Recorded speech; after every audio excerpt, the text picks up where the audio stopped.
Shalom saudara yang dikasih dalam Tuhan, kembali lagi dengan renungan hari ini dengan judul Memikirkan Kondisi Orang Lain. Mari terlebih dahulu kita bersatu di dalam doa. Bapa di dalam kerajaan surga, kami berterima kasih untuk hari baru yang Tuhan izinkan bagi setiap kami untuk menjalaninya. Tuhan, saat ini kami juga mau mendengarkan kebenaran firman-Mu. Berkati setiap hati kami agar kami fokus kepada Engkau. Di dalam nama Tuhan Yesus Kristus kami berdoa. Amin. Saudara, bahan bacaan kita hari ini terambil dari Kisah Para Rasul 16 ayat 35 sampai 40. Saya akan membacakan untuk kita semua. Setelah hari siang, pembesar-pembesar kota menyuruh pejabat-pejabat kota pergi kepada kepala penjara dengan pesan, "Lepaskanlah kedua orang itu." Ayat 36, kepala penjara meneruskan pesan itu kepada Paulus, katanya, "Pembesar-pembesar kota telah menyuruh melepaskan kamu. Jadi keluarlah kamu sekarang dan pergilah dengan selamat." Ayat 37, tetapi Paulus berkata kepada orang-orang itu, "Tanpa diadili mereka telah mendera kami, warga negara Roma, di muka umum, lalu melemparkan kami ke dalam penjara. Sekarang mereka mau mengeluarkan kami dengan diam-diam. Tidak mungkin demikian. Biarlah mereka datang sendiri dan membawa kami keluar. Ayat 38, pejabat-pejabat itu menyampaikan perkataan itu kepada pembesar-pembesar kota. Ketika mereka mendengar bahwa Paulus dan Silas adalah orang Rum, maka takutlah mereka.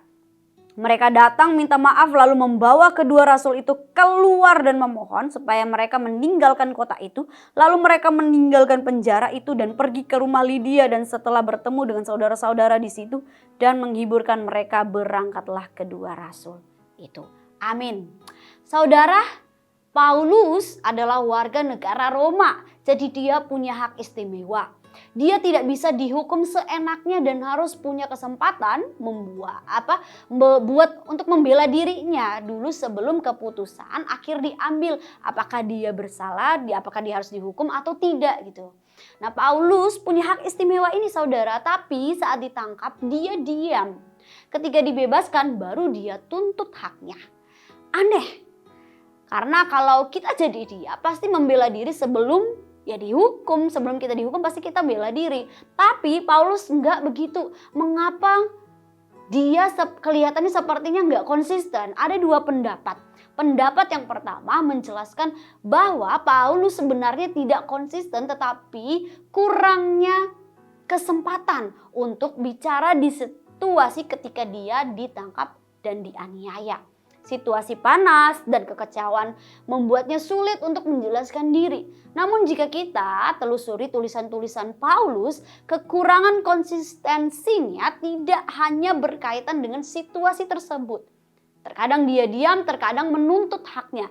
Ini lebih kompleks daripada sekadar dipengaruhi oleh suasana. Pendapat yang kedua menggambarkan bahwa jika kita memposisikan diri kita sebagai Lydia dan jemaat Filipi lainnya yang adalah anggota jemaat yang baru saja bertobat, situasinya bisa lebih terasa. Ketika pendeta yang kita ikuti ditangkap karena ajaran yang tidak diterima oleh pemerintah, apakah kita tidak bisa merasa goyah? Ini menggoncang iman kita karena kita takut akan menghadapi perlakuan serupa jika tetap mengikuti ajaran tersebut. Dan saya juga, mari kita bayangin di dalam ketakutan kita, mungkin malamnya kita nggak bisa tidur.